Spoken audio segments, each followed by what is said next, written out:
The International Criminal Court is now in session. Thank you, Mr. Clark, and welcome everybody to the hearing before the pre-trial chamber in the case prosecutor versus Mr. Graves. My name is Gleb Bogush, and I will be presiding over the hearing. And now my fellow judges briefly introduce themselves. Hello, hi everyone. My name is Goldah Nekesa Matete, and will be part of the bench for this session. Good luck to everyone. Hello, everybody. My name is Alena Gallmetzer, and I will also be sitting on the bench today and wish you all the luck that you need for your pleadings. So we before we turn to submissions, I would kindly ask the parties to introduce themselves, their teams. So we start with the Office of the Prosecutor. So please. Good afternoon, Mr. President. May it please the court, I'm James Marshall, and I appear for the prosecution alongside my co-counsel, Ms. Valencia Scott. And I would just make a note on the structure of our submissions today, which is that I will be speaking for the first 8 minutes on the first ground of appeal, and my co-counsel, Ms. Valencia Scott, will then speak for 8 minutes on the second ground of appeal, and then I will return to speak on the third ground of appeal in the remaining time period. Thank you. Thank you, Mr. Marshall. And to be turn now to defense, please, could you introduce yourself and let us know about your time allocation? Good afternoon. My name is Alexia Engel, and I will be acting on behalf of the defense alone from team 66. Thank you very much. So we now turn to submission of the prosecution. So the floor, you have the floor. Please start. Thank you, Mr. President. So, Mr. President, Your Honours, my first submission is that the case against Mr. Graves is admissible pursuant to Article 17 of the Rome Statute. I will make 3 further submissions on this point, which is that, firstly, applying the prosecutor and Gaddafi case, the same case is not being investigated by the state of Hanaton. Secondly, even if contrary to my first submission, this court finds that the same case is being investigated by the military court, the state of Hanaton is still unwilling to genuinely carry out an investigation pursuant to Article 17, subsections 1 and 2. And thirdly, and finally, even if the same case is being investigated by the military court, the state of Hanaton is unable to genuinely carry out this investigation pursuant to Article 17(1) and 3. Now, in regard to my first submission, a case will be admissible before this court if national proceedings do not encompass both the person and substantially the conduct which is the subject of the case before this court. And this is the so-called same case test from prosecutor and Gaddafi. Now, Mr. President, Your Honours, it's true that national proceedings were indeed commenced in 2021 in the form of a military court, which was established to generally investigate crimes committed in the conflict regions, which included Castoria. However, in the case at hand, the pre-trial chamber's warrant of arrest was issued specifically against Mr. Graves and specifically for the crime of genocide allegedly committed in the Republic of Hanaton. And Mr. President, Your Honours, according to the limited information which we have available, the military court's investigation could feasibly just cover, I would submit, individual crimes committed by lower down individuals with no connection to a general investigation into genocide. And therefore, in regard to the same conduct aspects of the test, applying prosecutor and Gaddafi, it is submitted on behalf of the prosecution that there is not adequate evidence of, quote, a sufficient degree of specificity and probative value that the domestic military court investigation is specifically for the crime of genocide. Counsel, may I stop you here? Can course. you briefly answer my question? So my question is, which party has the burden of proof in this issue on admissibility, complementarity? So what actually, who has to prove that? For example, thank you for the opportunity to clarify this point, Mr. President. The burden of proof is on the defense. And so this is an important point to outline, that they must show that the same case is being undertaken, is being investigated by the military court. Does that satisfy? What is the authority for that statement? This is found in Prosecutor and Kenyatta, I believe. Oh, thank you. And then moving on to the same person aspect of the test. It is true that Mr. Gravis was imprisoned by the new military regime, but this was before the military tribunal was established, and hence it is not clear at all that the national proceedings covered the same specific person. And applying the Prosecutor and Kenyatta test, or case indeed, there is no evidence at all that Mr. Gravis was the subject of investigations by the military court. There is no evidence of interviews, collection of documents, or carrying out a forensic analysis, which the court in the Kenyatta case established were necessary for the defense to show. Indeed, it is rather difficult for this chamber to ascertain even the rough contours of what the case brought before the military tribunal will look like. And linked to this is the final point on this first submission, that the court does not afford any measure of leeway to allow the national proceedings to progress, as noted in the Kenyatta case. And at the time of this trial, Mr. President and Your Honours, there has been no concluded military tribunal.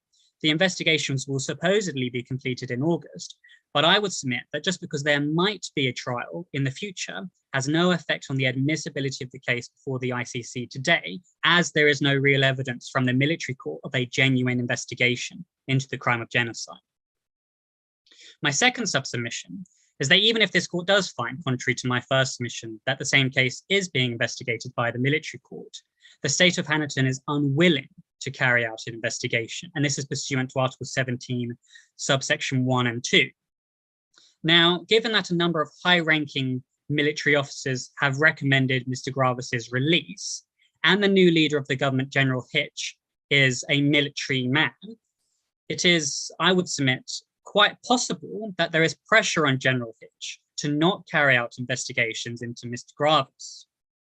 Alternatively, Mr. President, Your Honours, it might be argued for the defence that actually the state of hand will be willing to genuinely carry out investigation, because Mr. Gravis has since fallen out of favour in the country, and therefore, if anything, the new government will be particularly keen to prosecute Mr. Gravis, as seemingly the new leader and Mr. Gravis are enemies.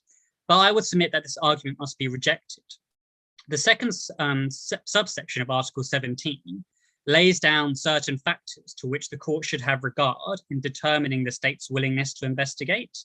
And I would submit that particular intention must be placed in subparagraph C, which mandates that proceedings, quote, bring the person concerned to justice. And I would submit that the word justice here is important and must be read to mean not just that there is a trial, but that there is a fair trial. And hence, if it is especially likely that Mr. Gravis will be found guilty, but this is primarily because of a heavily unfair treatment by the new government, then this, just as if Mr. Gravis was receiving unfairly positive treatment by the domestic courts, must mean that Honiton is unwilling to carry out a genuine investigation. The final submission to note on this first point is that even if the court finds, contrary to my first submission again, that the same case is being investigated by the military court, I would submit the state of Honiton is unable to genuinely carry out an investigation.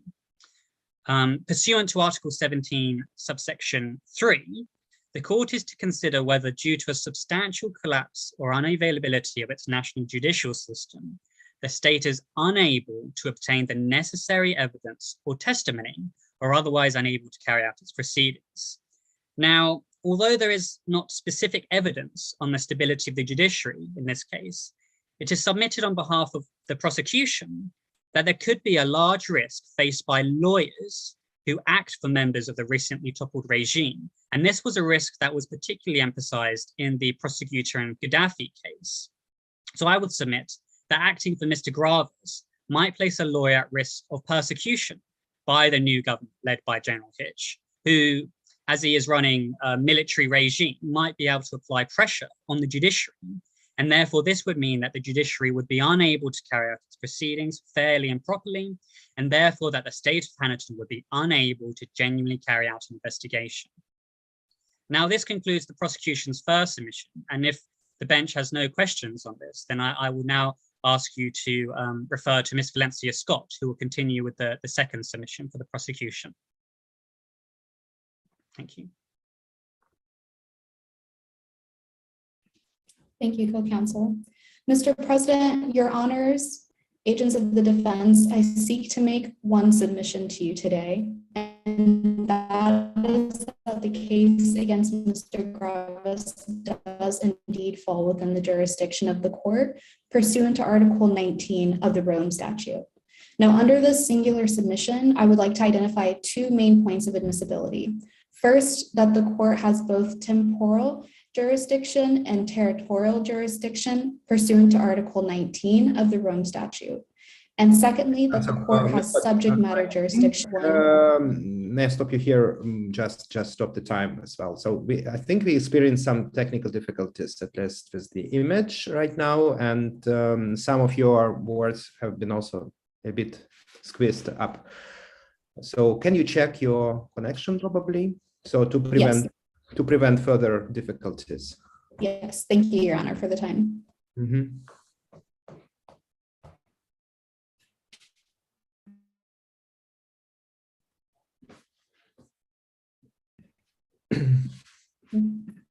Thank you. Are you able to see and hear me now? Yes. So I hope. Thank you. Hope it would be. If it pleases the court, you may start again your submission. Thank you. So under the singular submission, I would like to identify the two main points of admissibility, and that is first, that the court has both temporal and territorial jurisdiction pursuant to Article 19 of the Rome Statute. And secondly, that the court has subject matter jurisdiction over this case pursuant to Article 19, Part 1 and Part 3 of the Rome Statute. Your Honor, primarily, I would like to begin with the issue of subject matter jurisdiction. I submit to the court that there is a subject matter jurisdiction basis over this case due to the consistent and credible firsthand reports pursuant to Article 19.3 of the Rome Statute, evidencing the crimes of Mr. Gravis were pursuant to state policy and aligned with the conventions of genocide, granting the subject matter jurisdiction lawfully defined. Mr. Gravis used his powers and authorities as president to mobilize. May I clarify the relevance of convention, the genocide convention? What is the legal relevance of the genocide convention in our case? Yes, Your Honor. Thank you for the opportunity to clarify. Based on the conventions of genocide, I would like to identify that the issue of subject matter, Mr. Gravis falls under the 3 of the 5 conventions, which is killing members of the group, causing serious bodily or mental harm to members of the group, and deliberately inflicting on the group conditions of life that were calculated to bring about its physical destruction in whole or in part. As one example, I would like to state that on July 15th, 2019, the National Directorate of Security and the Special Presidential Guards initiated house arrests, claiming political grounds for the apprehension of Castirians purported to be affiliated with the Castirian National Front under the purview of Mr. Gravis's presidential powers. And during these arrests, officers systematically shot dead over 200 Castirian men. But there is substantial evidence that these men were identified as alleged members of dissident political parties solely because of their ethnic identity, despite the president's claims to an anti-terrorism campaign against the Castirian National Front. Only 2 out of the 200 men massacred were ever verified affiliates. And this constitutes an act of persecution and genocide on the grounds of both ethnic and presumed political affiliation. Does that satisfy your question, Manor? My question referred to the legal significance. So we have applicable law of this court, and actually I just asking why you referred not to the statute and the elements of crimes, but to the convention. So this is something I wish to ask you. So what is the status of genocide convention? Why you believe it's relevant? Because yes. So for the purposes of this, yes.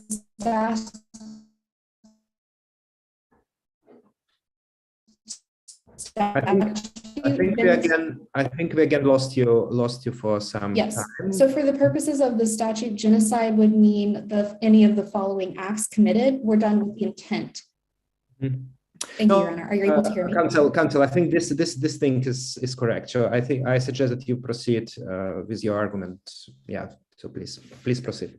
Thank you, Your Honor. And I wanted to identify that for the purposes of this statute, genocide means any of the following acts are committed with intent to destroy in whole or in part a national, ethnic, racial, or religious group.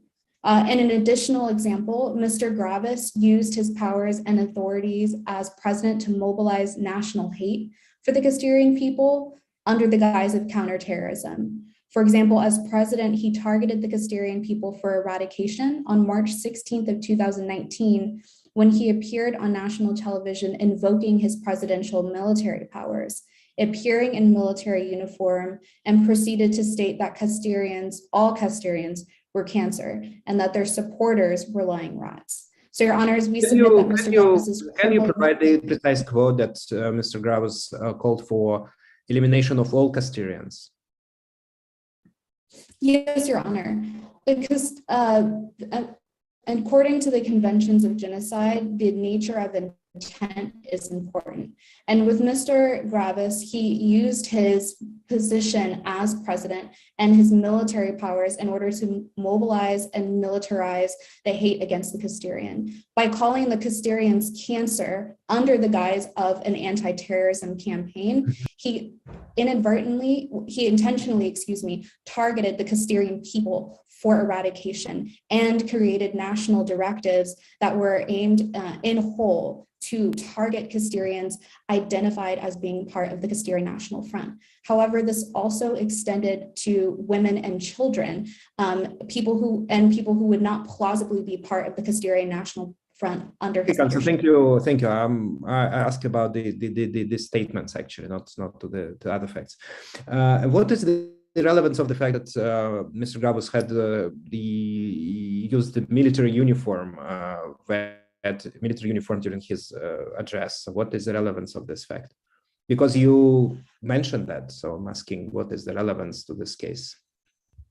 Yes, Your Honor. Thank you for the opportunity to specify. So Mr. Gravis instructed that this campaign would have long-term purposes and that the head of all 3 security divisions would report personally to the president on a regular basis, as demonstrated by his own national directive. By appearing in military uniform, he symbolically positioned himself as the head of the military capacity of the nation and of the 3 security divisions that were instructed to report to him, giving plausible reason that he was using his authority to ensure implementation of this plan and ordering and recruiting the mercenaries and mobilization of militia troops. And we've seen this in the authority of Prosecutor V. Gaddafi as well.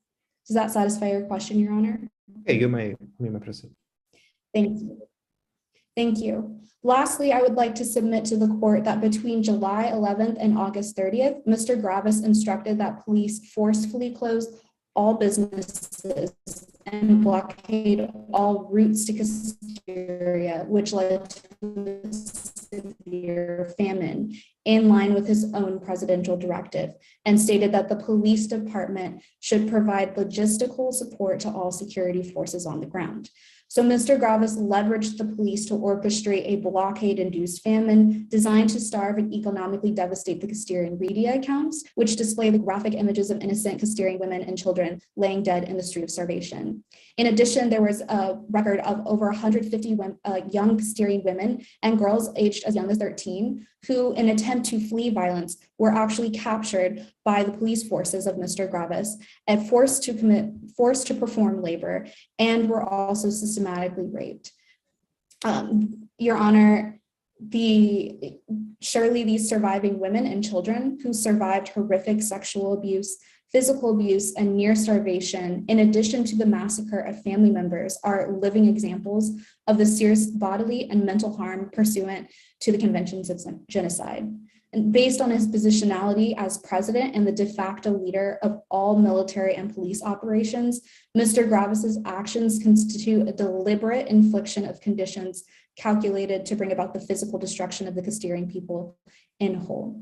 And Your Honor, based on the facts of this case and the evidence outlined, Mr. Gravis should be held criminally liable as a direct perpetrator of genocide against the Castilian people. Counsel, can you clarify your submission? I will now respectfully submit the remaining time. I think it's an important question comes up. You mentioned that Mr. Gravis is directly responsible as a perpetrator. Should we change, because previously the prosecutor did not mention that charge under Article 25. So what could you explain us this submission? Yes, Your Honor. So under the Conventions of Genocide, which would be Article 6, the main factor is intent. Mr. Gravis understood that he had presidential and military powers over both the SDG and the NSF, which were his police force that he utilized in order to target the Castilian people under the guise of an anti-terrorism campaign. And so on this ground, we would like to submit that this was a deliberate infliction, as Mr. Gravis was aware of his military powers, and indeed did create national directives that were specifically stated to be long-term and utilize both the military and police capacities in order to perform this alleged anti-terrorism campaign in order to target the Castilian people. And thank you. If there are no further questions, Your Honor, I will now respectfully submit the remaining time to my senior counsel for the third and final question. Thank you. Thank you, Mr. President. So the prosecution's third submission is that there are reasonable grounds to believe that Mr. Gravis is criminally responsible for the genocide. And I think this refers to your, Mr. President's question just now, the genocide directly committed by his inferiors, but he is still criminally responsible as their commander or their superior, pursuant to Article 28 of the Rome Statute. And therefore, the submissions I will make will follow the fivefold scheme of the International Criminal Court in Prosecutor and Jean-Pierre Bemba-Gombo, which is a decision pursuant to Article 61 of the Rome Statute, but there's a significant discussion of Article 28 therein. It is submitted that it is quite clear that the first two steps of this scheme are satisfied, which is that firstly, Mr. Gravis was a military commander within the meaning of Article 28A, and therefore the more stringent approach to the mental element applies pursuant to Article 28AI. And secondly, that Mr. Gravis had effective command and control or effective authority and control over his forces pursuant to Article 28A. So I shall focus my submissions on the final three steps of this scheme, if that pleases the court. And the third step of this scheme from Prosecutor and Jean-Pierre Bemba-Gombo is that the crimes were committed as a result of Mr. Gravis's failure to exercise control properly over his forces pursuant to Article 28A. Now, there is no direct causal link that needs to be established between the superior's omission and the crimes committed by his subordinates. What is necessary to prove, Mr. President and Your Honours, is that the commander's omission increased the risk of the commission of the crimes by his subordinates in order to hold him criminally responsible. And authority for that is the Bemba-Gombo case. Now, in regard to, in this case, the killing of protesters and the blockading of roads leading to a famine by the police department, it is quite clear that the police who carried out this destruction and the blockade were directly subject to the authority of Mr. Gravis through his subordinate, Mr. Bryan, who has stated that, quote, he follows the orders of Mr. Gravis. And in regard to the massacres carried out by the NDS and the SPG, these organizations are, according to Campaign Order B, operated under the direct command of the president, and their duty, according to President Graves' campaign order, was to, quote, eliminate any destructive social factions. And I would submit that this order seemingly manifested itself in these massacres. The fourth part of the scheme of Bemba Gombo is to show that Mr. Graves knew that the forces were committing these crimes, or that he should have known that the forces were committing these crimes. And this is pursuant to Article 28, subsection A, subparagraph I of the Rome Statute. Now, the defense may try to rely upon Exhibit 1, which is hopefully before the bench today, to suggest that Mr. Graves was not aware of the facts that his forces were committing these crimes, and perhaps that it was being hidden somehow by Ms. Jolie. But I would submit that this argument must be rejected. Mr. Graves' duty is an active one, to take the necessary measures to secure knowledge of the conduct of his troops. It's not just for Mr. Graves to passively turn a blind eye to what is happening under his command. And again, this is made very clear in the Bemba Gombo case. And I would submit that one text exchange. What particular decision of the ICC of the court you're referring to? In case of Bemba, there have been plenty of decisions. Thank you, Mr. President. It's in particular the decision of the pre-trial chamber 2, 2009 decision. And like I said, this was a decision specifically regarding Article 61 of the statute, but there's a significant discussion therein of Article 28. And so I would submit that it's still particularly relevant. But you know, there was a continuing discussion that comes to the acquittal of Mr. Bemba in the end. But the question is, why should we follow this test, actually? That once established by one chamber. So why should we follow that? What is the legal status of this decision? Yeah, thank you, Mr. President. So as a decision of a previous formation of the pre-trial chamber, that this bench is bound to follow the decisions and the approach taken by previous authorities of the International Criminal Court, and therefore, like I said, obviously the decision was particularly relevant to Article 61, but a significant discussion therein of Article 28 is particularly relevant for our purposes, as this is the significant discussion of Article 28 in the ICC case law.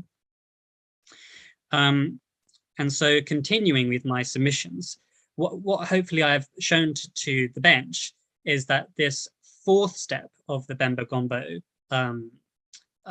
scheme is satisfied, that Mr. Graves did know that his forces were committing these crimes, and one simple text message with the head of one of his security forces is certainly not sufficient to suggest otherwise. And the final part of the scheme is to show that Mr. Graves took all necessary and reasonable measures to prevent or repress the commission of the crimes pursuant to Article 28. And now, I'm sorry there. Just a bit. Would like to get clarification in your submission there that he knew that these crimes were being committed, and I'm wondering whether you can point to the bench to the facts of the case where we can draw such a conclusion. Thank you, Your Honor. I'm aware that I'm out of time, but if I could have the opportunity. Please answer the question briefly. Yes, and we will see what will be, if defense will require that time as well. So please answer the question. Thank you. So one, I think, particularly pertinent fact that the bench should bear in mind is that this genocide was not a secretive affair just occurring within Castoria. This genocide was fully documented by international human rights groups, in particular the International Human Rights Defenders. And the international community was fully aware of the heinous crimes being committed. And I would submit in response to your question that if the international community is aware of these crimes being committed, then it's fair to assume that the president and military commander of the country is aware that these crimes are being committed. And so I think that's rather strong evidence that Mr. Graves was aware of these crimes. The second piece of evidence which I would point the bench to, if I may be permitted, is his language, as my learned co-counsel has pointed out, his language of describing the Castorians as cancer. And we see this a language used by his troops themselves when they are committing these atrocities. So again, I think that suggests a further connection between Mr. Gravis and the atrocities being committed, I would submit, under his watch by his troops. And I'm aware that I'm out of time, so I would conclude the submissions for the prosecution there and urge this bench to conclude that the chamber does indeed have jurisdiction. Thank you.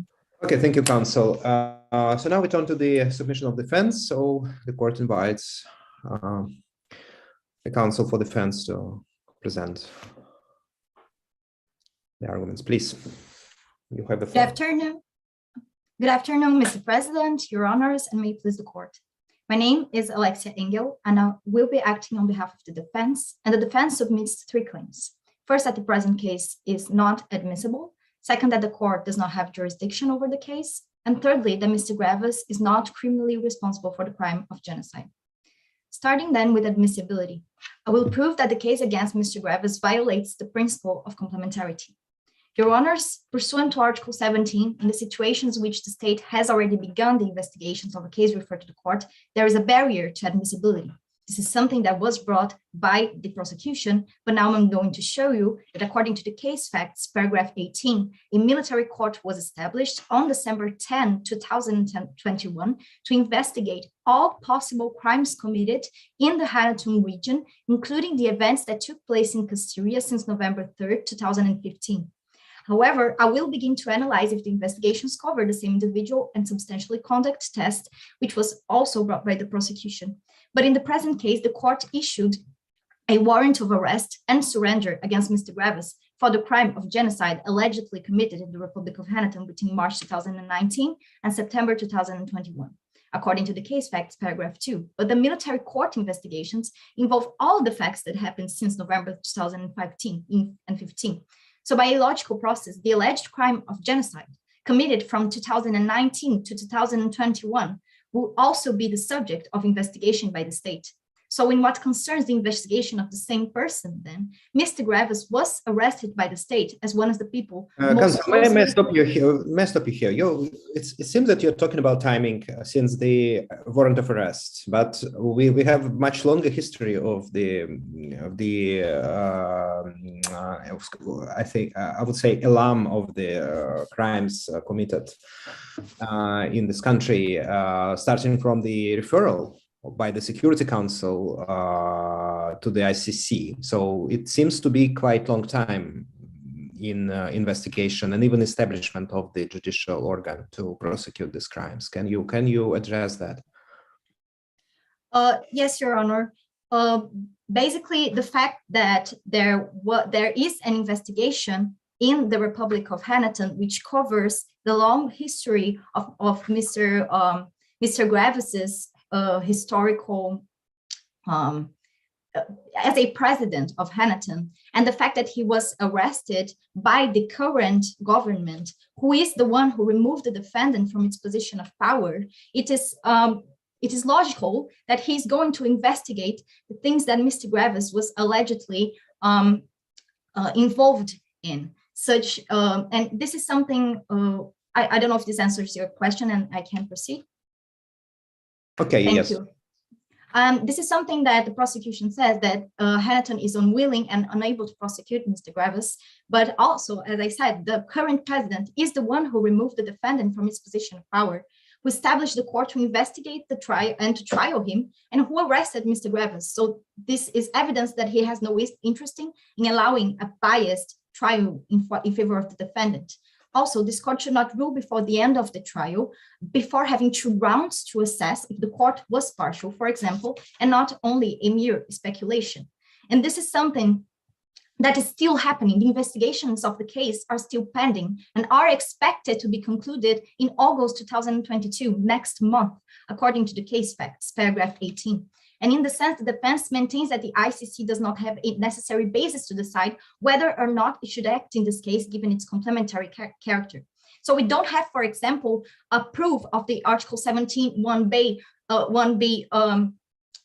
such as the case is admissible when the decision not to proceed while the prosecution results from the fact that the state is unwilling or unable to prosecute the suspect. So there's no evidence of that. And also the investigations didn't even end to assess this, and to assess what was the investigations ending and what are the conclusions of the state of Hanaton about this. And Mr. Graves covers the same person. This investigation covers the same person, since Mr. Graves was arrested by a state as one of the people most closely associated with the alleged crimes. And furthermore, there is nothing to suggest that the proceedings are incapable of providing genuine justice, or that the military court is being partial with Mr. Graves, which is a burden to be dealt with also by the prosecution about the partiality, because the investigations haven't even ended. Therefore, the sovereign state is serving the legitimate interest of the population, of international and national human rights, national and international human rights organizations, as we can infer from the case facts, paragraph 18. And in appropriate cases, subject to appropriate conditions, as the present case, the state following with the prosecution is a valuable way of the Republic of Hanaton promoting reconciliation with the Castilians and in the conflict, and thus obtaining justice. Now I will proceed to our second claim. The defense comes to dispute that the jurisdiction Ratione Materia under Article 5 is not satisfied in the present case. And I will argue that the ICC does not have personal nor territorial jurisdiction over the case. I will start proving that the elements of genocide required to fulfill the subject matter jurisdiction of the court are not present. I will argue that there are no reasonable grounds to believe that Mr. Graves had a specific intent to destroy a protected group. So it's necessary, when analyzing the subsumption of these facts to the crime of genocide, to prove the intent to destroy in a whole or in part, the dolus specialis, the physical destruction, and the target's condition as a protected group. But note that, Your Honors, regarding the specific intent, knowledge of inevitable or likely destructive consequences is not sufficient, as stated by the ICTY in the judgment of Blagojevic and Jojic case. Also, there must be intent to destroy not any group, but a protected one, and the intention to destroy must be the ultimate objective of the perpetrator. But no policy plan or widespread practice with the intent to commit genocide has been implemented by the defendant. According to the case facts, paragraphs 9 and 10, the counter-terrorism campaign introduced by Mr. Graves, which allegedly preceded the killings, the aggressions, and the famine occurred in Castilla, was established one day after the ambush of the National Defense Division of Hanaton military cargo, with the explicit intent to destroy the CNF terrorist and his Castilian supporters, and to eliminate in the long term as what he considered, or the defendant considered within his subjective scope, as a threat to national security. The CNF provided by the case facts, paragraph 7, had a military branch, which could have caused a heightened alertness in the point of view of the defendant. In short, there are not enough elements of conviction to infer a genocidal intention on the part of the aforementioned campaign, but enough elements to infer a different motivation. It was not proven at any point that Mr. Graves, when implementing the counterterrorism campaign that the prosecution talks so much about, was targeting a specific organization within the Castilians, intending to destroy Castilians as an ethnic group. In turn, facts on the ground indicate that the intent to destroy possible rebels against his new government only exists. And in this sense, to elucidate any suspect that could have been raised by, for example, the NGOs criticizing the defendant's speeches as discriminatory, such as the Castilian cancer and lying rats, Mr. Graves' spokesperson diligently issued a press release, according to the case facts, paragraph 10, clarifying that the president was exclusively condemning the CNF terrorist acts. But we have the evidence that these messages have been received by the subordinates, and particularly in that they first of all use the same rhetoric. They chanting Castilians are cancer. Yes. They refer to Castilians, not to the SNF members, and also that it's actually have been violence against the Castilians. So it's the evidence in the case. So it seems that we have to deal with the statements and to address them in this case. About the statements, Your Honor, thank you for your question. His declaration does not represent a state policy. And I'm going to address to this jurisprudence. Judge Kuno Tarsifer, when setting his reasons on the decision of the trial chamber 1 to acquit Mr. Gabgo and Mr. Goldah from all charges of the crimes committed in the Côte d'Ivoire, in paragraph 63, he reasoned that the prosecutor cannot rely on excerpts as opposed to integral versions of the speeches, and quote him, seems to have formulated a number of propositions and then searched for the excerpts from the speeches that conform of them. He says that indeed it was upon instruction of the chamber, as mirrored in the amended directives, that the principle that the submission of an excerpt would entail the submission of the entire item was adopted. Documentary evidence other than testimonial shall be considered as being before the chamber in its entirety. So that's something that the prosecution and this investigation provided by the prosecution only bring excerpts of, for example, the speech of Mr. Graves. They only bring the Castilian cancer word and they only bring the lying red spot, but we don't have access and the investigation could not conclude or obtain the entirety of the speech or even prove about, for example, when Mr. X's testimony about the Castilian, the subordinates chanting, for example, we have another problem with this evidence, because this is one more thing about the subject matter jurisdiction. That is, most of the evidence is provided by the prosecution. It was gathered by the humanitarian organization, which is called International Human Rights Defenders. And they are the ones who provided Mr. X's testimony and reported the majority of the crimes. And their reports are the only evidence in this case, for example, of the Castilian men being shot dead, the male and female Castilians being arrested, the girls being forced to provide sexual services, for example. And the only evidence they are these provided by the NGO's reports. But the ICC in the pretrial chamber decided in the Gabgo case that the prosecutor relied heavily on NGO reports and press articles with regard to key elements of this case, such as, for example, the testimony of Mr. X's, who was obtained by this humanitarian organization. And for example, this is not a fruit of a full and proper investigation by the prosecutor in accordance with Article 54, 1A of the statute. So the ICC stated even though NGO reports can be useful to the historical context, for example, they do not usually constitute a valid substitute for the type of evidence that is required to meet the evidentiary threshold for the confirmation of charges. For example, the testimonial of in person of Mr. X's, or for example, as much forensic as the court stated of other material evidence as possible. And such evidence should be duly authenticated and have clear and unbroken chains of custody. So we have two problems here. We have only the excerpts of the speeches of Mr. Graves, and we have a Mr. X's testimony about the Castilians, the chants of the Castilians, and they both have problems, evidentiary problems, and must not be used as a primary evidence in this case. Sorry for the long answer. Can I move on? Yes, please. Okay, thank you. So as I was saying about the subject matter jurisdiction, the defense calls attention to the case clarification 1 on the fact that Castilians refer to the general population of people living in Castilla, not only the ethnic minority group, and to the fact that the CNF was composed not only by the ethnic minority Castilians, but other minorities too, according to the case facts paragraph 7.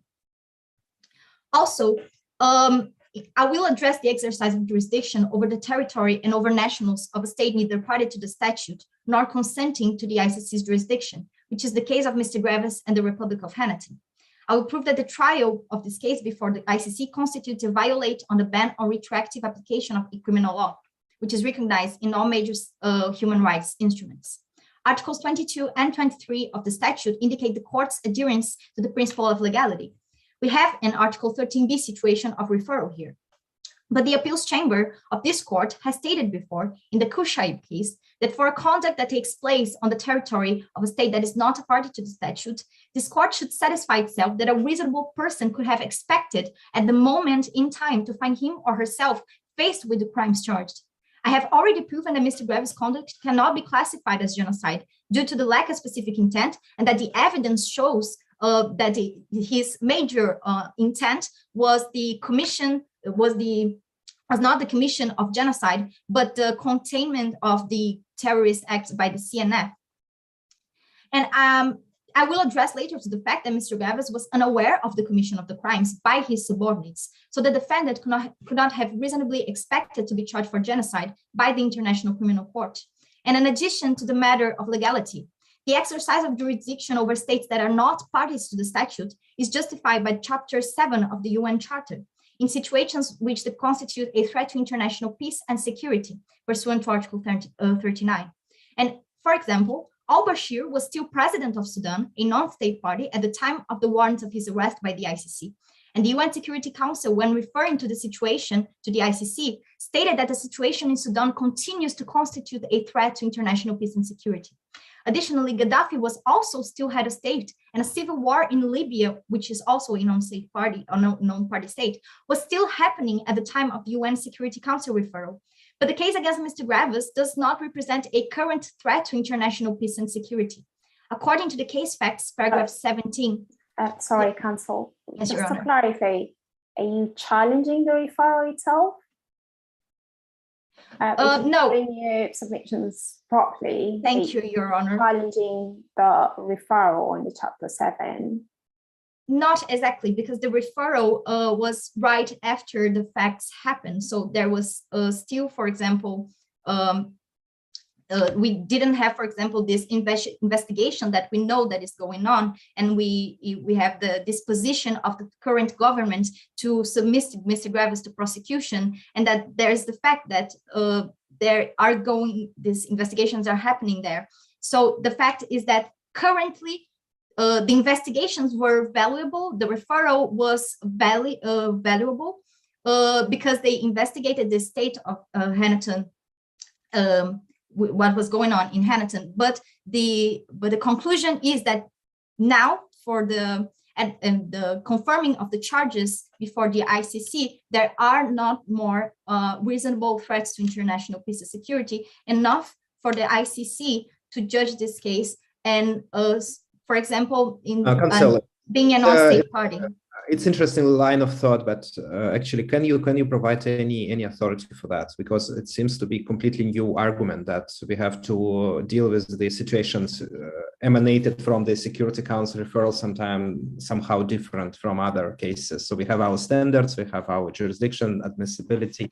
So you suggest, at least it's my impression, that we have to review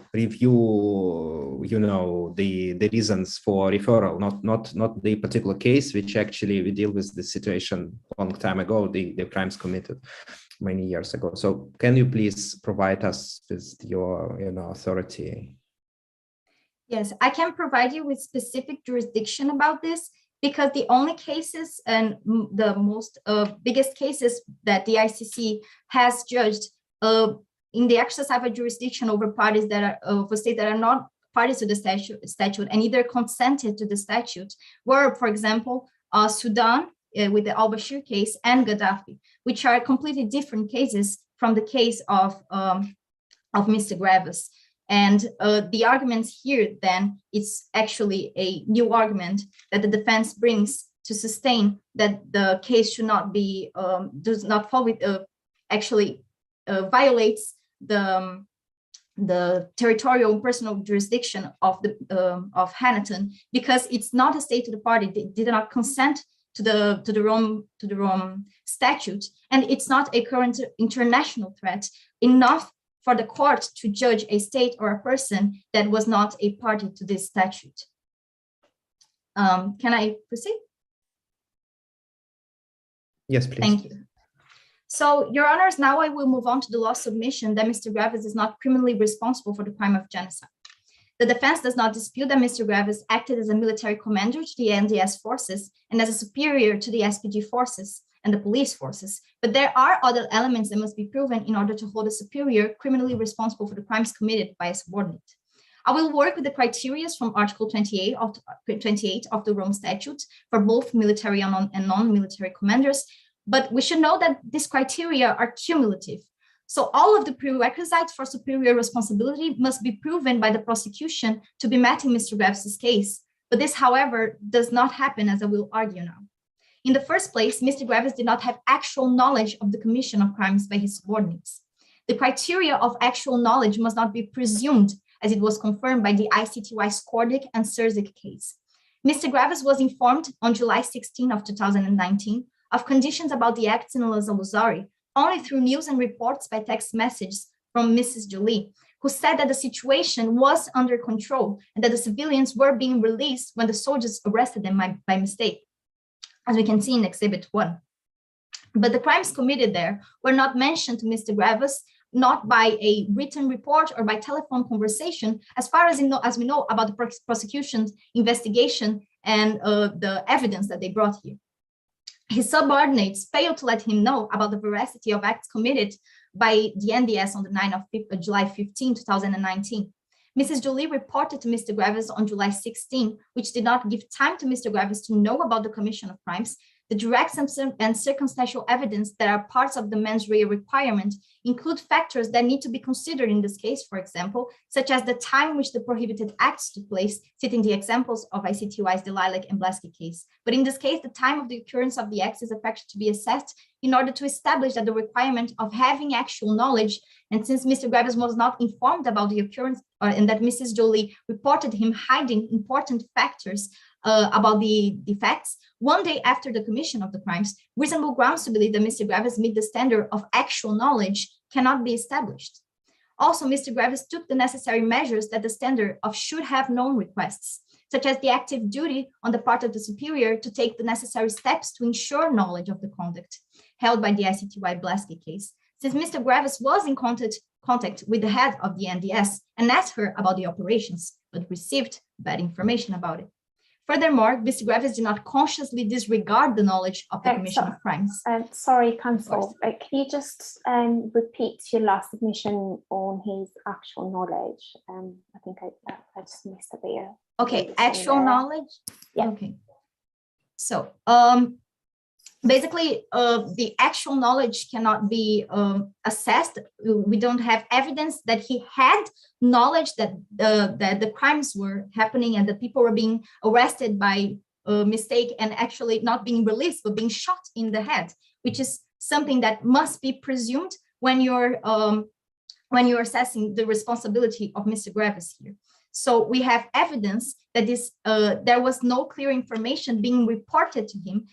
For example, he goes to Mrs. Jolie and asks her about what was going on, and he didn't receive the right information about it. So the actual knowledge or evidence of any other reports or any other telephone conversations that could have proved that he received information by his subordinates is not presented by the prosecution in this case.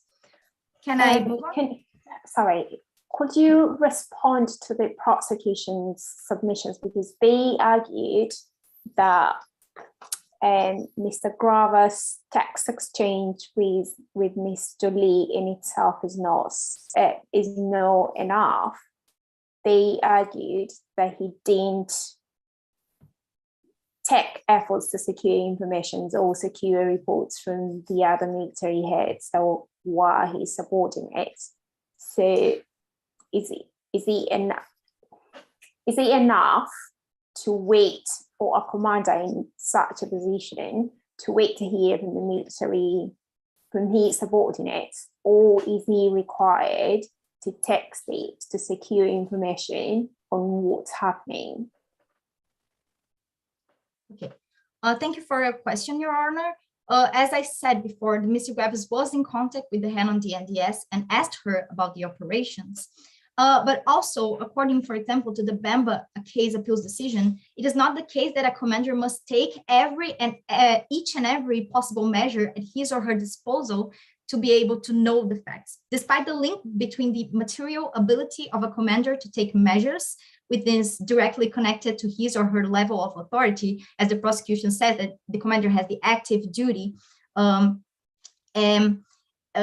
what he or she might reasonably have expected to do, it is not the case that a commander is required to employ every single and conceivable measures within his or her arsenal, irrespective of considerations of proportionality and feasibility, according to this ICC's decision.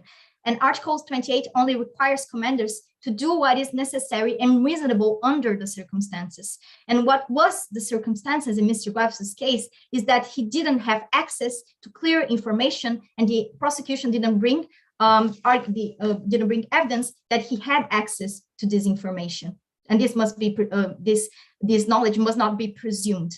This knowledge must be proven. Thank you. And furthermore, Mr. Graves didn't consciously disregard the knowledge of the commission of crimes, since the defendant didn't decide to turn a blind eye to the facts because there is no evidence to support that there was available information of a significant risk of the commission of crimes. Even if it was to be decided by this court that Mr. Graves had knowledge about the commission of crimes, the court would have to decide upon two factors: whether the spurious actions embody a choice to turn away from the information and whether the information was clear. And there is the information that was received by Mr. Graves, as I stated before, was obscure and imprecise regarding the facts on the ground. And it was held in the ICTY Skordik and Sturza case that what needs to be inferred is the accused knowledge and not of the general public, for example, as they stated about the NGOs. Could I have an extra 1 minute or? Please conclude your statement. Thank you. And what needs to be inferred is not the general public knowledge, such as they say about the NGOs reports and the international concern, but the accused's knowledge. But the only clear information about the alleged crimes that Mr. Graves could have received were the reports that we do not have any evidence about, only the Exhibit 1, which there are no reasonable grounds to believe that Mr. Graves had willful blindness when referring to the crimes committed by his non-military subordinates. And now the obligations of taking measures before the commission of crimes I have already assessed when answering your questions. And the defense once more requests to declare that the case against Mr. Graves is not admissible before this court, that the case does not fall within the jurisdiction, and that Mr. Graves is not criminally responsible for the crime of genocide. Thank you, Your Honors. Thank you. Thank you very much for submissions, both parties. And now we would like to ask the prosecutor, the prosecution, would you like to make rebuttal statement? Up to 5 minutes, please. You have the floor. Thank you, Mr. President. The prosecution will make two submissions in response to the arguments made by the defense. The first submission and the most pertinent one is the suggestion from the defense that the third ground of appeal is not satisfied because Mr. Graves had no knowledge of the crime of genocide. The defense suggested that Mr. Graves' only knowledge that anything was going wrong is the text exchange with Ms. Jolie. However, the prosecution would submit that this is a rather alarming suggestion to make. The defense suggested that Mr. Graves received no documentary reports, no telephone calls, and no detailed discussions with his military generals. And if the prosecution is willing to accept this case, what we are being told by the defense is that Mr. Graves seemingly sat in his presidential office, twiddling his thumbs, just waiting for text messages from his military commanders. And therefore he had no knowledge that any crimes were being committed by his soldiers and no knowledge that hundreds of people were being killed under his watch. And it's submitted on behalf of the prosecution that this is not enough for a commander-in-chief to undertake, to just sit there waiting for this information. The defense suggested that from the case of Ben Bagombo, that military commanders are not expected to take every possible measure. Then they can't possibly be expected to take every possible measure. And whilst this is true, as the defense outlined themselves, what Mr. Graves is expected to do corresponds with his military rank. And what is Mr. Graves' military rank in this situation? Well, Mr. Graves is not some low-level general or some mid-level soldier. He's the commander-in-chief of the armed forces. And as I submitted in my initial submissions, this is an active duty on a commander-in-chief to go out there and make sure that his forces aren't going around committing massacres. And we're seemingly told by the defense, no, that it's all perfectly acceptable because he had this one single text exchange, and the prosecution would submit that is certainly not sufficient. And on top of that, the threshold to be passed for the mental element doesn't even require that Mr. Graves had knowledge. We're told in Article 28AI that the military commander must even know or should have known that his forces were committing such crimes. And the question is, should the commander-in-chief of the armed forces know that his troops were committing these crimes of genocide? And I would submit that if the international community was fully aware that these crimes were being committed, as outlined by the international human rights defenders, then we can plausibly expect that the President and Commander-in-Chief of the Armed Forces should have known that such crimes were being committed. And the second point that the prosecution would like to reply to the defense is the suggestion that there is no evidence of a policy of genocide. And the defense was relying particularly on the formal aim of the counterterrorism laws as being just countering this particular terrorist group. But what the bench must look to is the actual evidence in the case. Look at the language used by Mr. Graves describing all Castilians as a cancer, which he later had to clarify, and look at the actions actually undertaken by Mr. Graves's forces. So we have the testimony of Mr. X, who tells us that he was firstly arrested, but released on the grounds of his ethnicity. This is clear evidence that this was not just an anti-terrorism campaign that got out of hand, that it was a targeted campaign to eliminate members who belong to a particular ethnicity.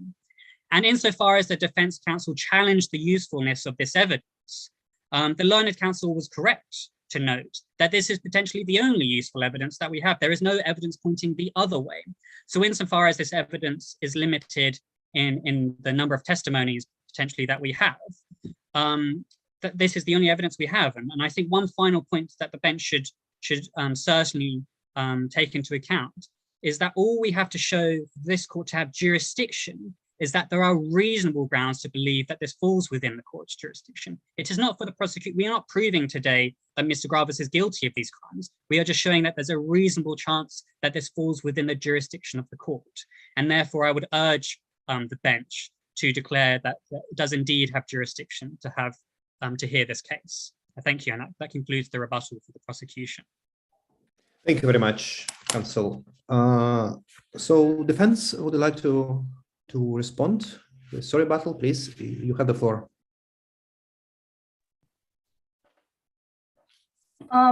Your Honors, I will address to the fact again that the prosecution states that Hamilton is unwilling and unable to prosecute Mr. Graves. So I will start now rebuttaling the admissibility, then the jurisdiction, and then the criminal responsibility. So about the fact that Hamilton is unwilling or unable to prosecute Mr. Graves, what the prosecution brings is mere speculation, as I said, and there must be at least this court should wait until the ending of the investigations to see what is going to happen, or to the end of the trial to see if the court is or not being partial with Mr. Graves. Also, in the prosecution's rebuttal, they say again about the speeches of Mr. Graves, such as calling the Castilian supporters lying rats, or to saying that to eradicate Castilian cancer from the map of the country. But his declaration does not represent a state policy. And according to case facts, paragraph 10, after these speeches, Mr. Graves' spokesperson issued a press release to clarify that he was referring to the CNF terrorists. So the intention, the original intention of his campaign, the original intention of his speech was to fight against terrorism. And everything that is brought about the intention to destroy the Castilians as an ethnic minority and not as a part of a CNF terrorist act, for example, what he considered, isn't actually proven by the prosecution. So the specific intent is not proved here, because it must be the main intent of the accused to commit genocide, and this is not the case here. His main intent, he started this campaign, he started this fighting against terrorism after the ambush of the national equipments. So this is where everything started. Also about Mr. Graves' knowing about the IHRD reports and all of the facts, and it's not only based on evidence one, and he wasn't something that the prosecution bought, that he couldn't be sitting in his chair and seeing everything happening. The fact is that the prosecution did not prove that he knew about them. The only mention in the case facts about Mr. Graves potentially having knowledge of one report of the IHRD is not his knowledge, but Mr. Bryas's knowledge. the head of the police department, who could also be, for example, responsible for the crime of genocide, instead of Mr. Graves, who in an interview rejected the IHRD claims and said that the NDS and the SPG were following Mr. Graves' orders to prevent potential threats to the security of the Hano people and the Hanaton Republic, according to the case facts, paragraph 12.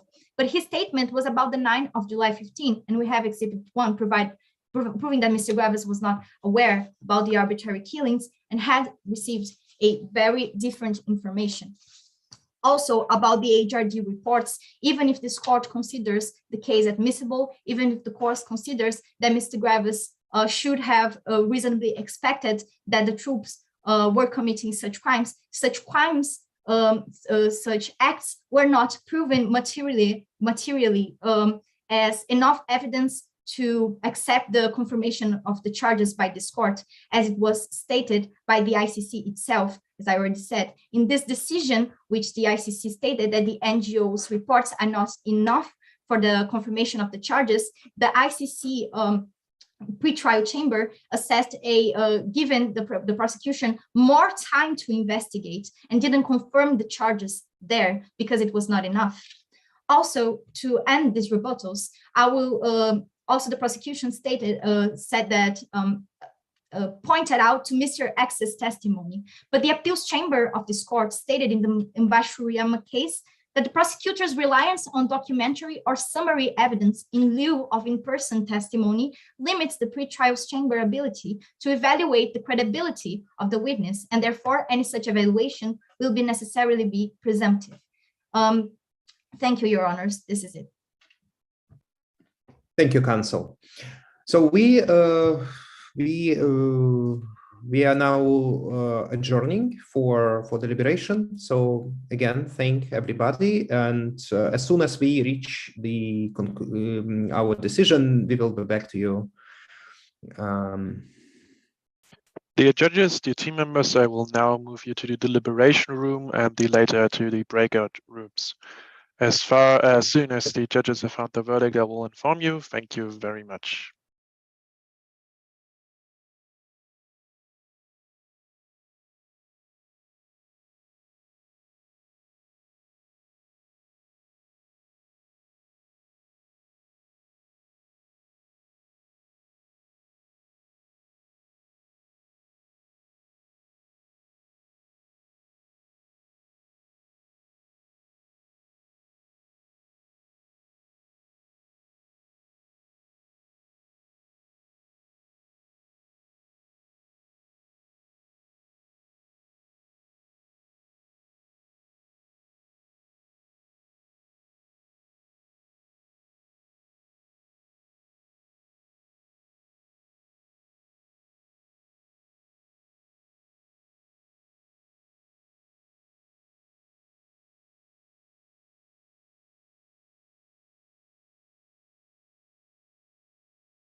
So I can start giving a little bit of feedback to both of you.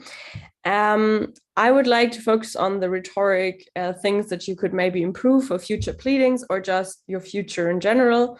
As I was pleading 2019, the bench didn't ask a single question. And I remember this specifically because we were prepared to answer 100 of questions. So we had cut our pleading very shortly.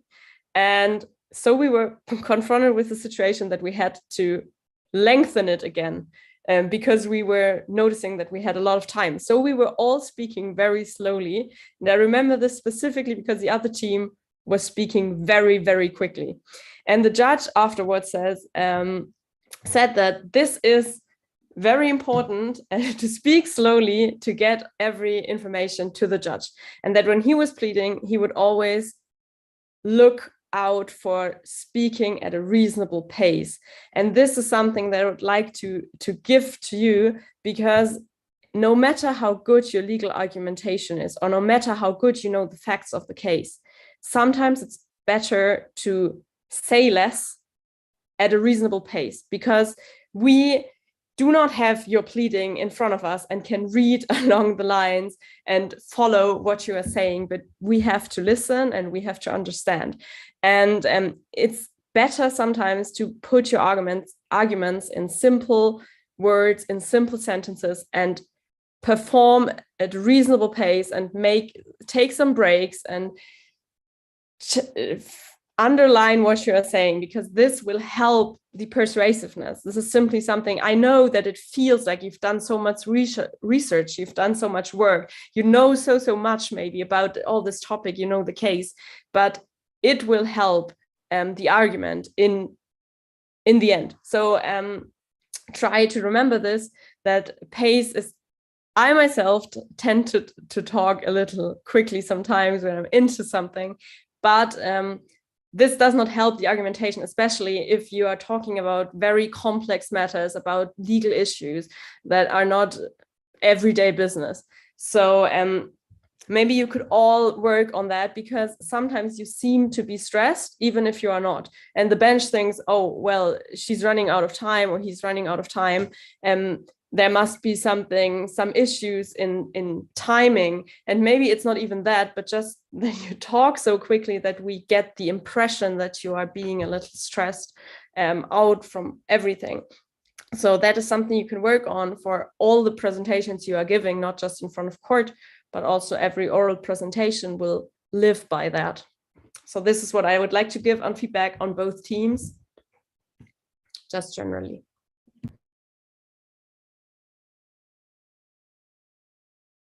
Hello, everyone. Just for a few points just to take note going forward if you're proceeding to the next round or just in the future. But first, I must congratulate both teams. It was very clear from the presentations that you actually put in the time in your submissions. So that was really well done, and congratulations for that. And specific things that you could perhaps take into account for your future rounds or just in the future. And one is when you're making the legal argument. So whatever legal arguments that you're making, always remember to go back to the facts, link the facts to the issue that you're submitting. And for this specific case, we had a very short case with clearly set out paragraph numbers. So in the future, even if you end up having to plead a case in the courtroom, if you're arguing something and you're making reference to a certain case, remember to quote the paragraph number that is specifically applicable to the issue that you're arguing. And two, and this goes to both teams really. And usually, if you're pleading your case for the moot court or even in real life, the judges are going to ask you questions. So try and keep this in mind for the future. That if a judge is asking you questions, not meant to trick you, but the questions is meant to, one, either signal to you there's something that you've forgotten to address, or two, that there is perhaps a legal precedent that's better suited to the issue other than what you're presenting. And that's an opportunity for you to reconsider what you're saying. So this went to the board teams where we asked specific questions because they were issues that you hadn't addressed, or what you were saying was incorrect, or you were relying on incorrect legal precedent for it. And so just in the future, before you respond to a question that has been put to you by the bench, take a minute to think, or even a second to think why you're being asked that question. And that will also give you a bit of guidance on how you need to respond to it. And secondly, the same with questions is try to respond to the question. This goes more for the prosecution speakers than to the defense, where because I think you were in a hurry to get going with your submissions, that it did appear that you didn't pay attention to what the question was. So you ended up just not responding to the questions that were put before you. And try to avoid doing that. If you ask a question, try and make sure that you respond to the specific question that you're being asked, or make up your own question. And if you don't know the answer, it is okay to say to the bench that you're not able to respond to the question at that point. You can request to address the issue in rebuttal or later on. Just make sure to tell the bench if you do need to respond to the issue later on. And the other thing, and this goes to both teams really, it is good to be creative in your arguments. So I'll say we're happy that you are creative, but whilst you're being creative in your arguments, try not to stretch the facts too far to what you've been given, and try not to stretch the legal precedent or applicable law too much, and try not, it is good to make new arguments, and that's the beauty of the law, that you reinvent wheels with certain issues, especially issues that haven't been addressed before. But don't go too out of the circumference of what's being set out, or what falls within a set of law, for example. So creativity is encouraged, but try not to stretch it way too much. So yeah, that's the only thing that I have to you. Good luck in the next rounds, and if you're not going to the next round, good luck with whatever you end up doing after this. Thank you. I thank my fellow judges, colleagues, for a very good round, I believe, also with their help, and for very helpful comments. I think the teams should appreciate. Actually, I agree with everything that you said, so so it's not too much to say.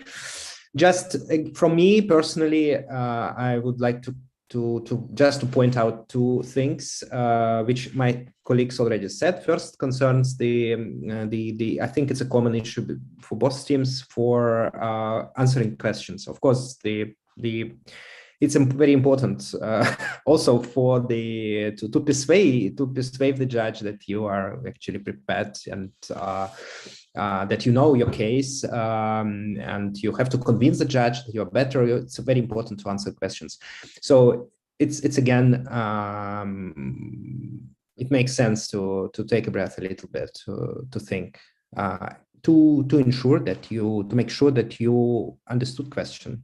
Not only the words that just said, but what the function of what the purpose of particular question, how it relates to the case and your argument. So I think the teams could have done much better job in addressing the judges' concerns and questions. The second thing that was already mentioned by Judge Matete, that you've been creative. Yes, we have heard some new things for us, some interesting ideas. And nothing wrong with that. Again, it's not that all teams should, follow certain, template in the arguments. And it's appreciated and it's expected, especially in the advanced rounds and advanced level, from the teams to be creative to put something new. But just be a little bit more responsible for your arguments. So if you put something that you don't have actually support in the law, that you don't have anything, just a good idea. Be careful, because it shows also that you are not aware of the specific legal provisions, and that's important. And of course, it goes without saying that for every competition, every court hearing, actually in real life, it's also helpful to know the legal, the sources, the system of applicable law. It's what expected from every lawyer which comes to the court, whether it's moot court like ours or the real courtroom. So that's something. But there was a good round actually. So it was a very interesting discussion. It was quite also close round. So it was difficult decision. We came to it, but it was not without discussion, without exchanging of views, because you have both very very strong points and some not that strong points in your performance. But nevertheless, we would like to say that both teams have deserved to continue competition, but we unfortunately have to make a choice. So first, I would start with the speakers. I think we have very good performance today with all things that we said, of course, but we decided that the second best speaker, is the speaker for the defense, Ms. Engel. So you are the second best speaker, and the best speaker of this round is Mr. Marshall, who is the first speaker for the prosecution. We decided that that defense is a winner of this round. So congratulations, and I wish everybody good luck, not only in this competition but generally in your career, in your studies. And I think international criminal law is a very good choice, at least for some of you, to continue. Thank you very much, and I wish everybody a nice evening. The International Criminal Court is now closed. You may leave the courtroom. Dear judges, thank you very much for taking your time, and I wish you all a pleasant day.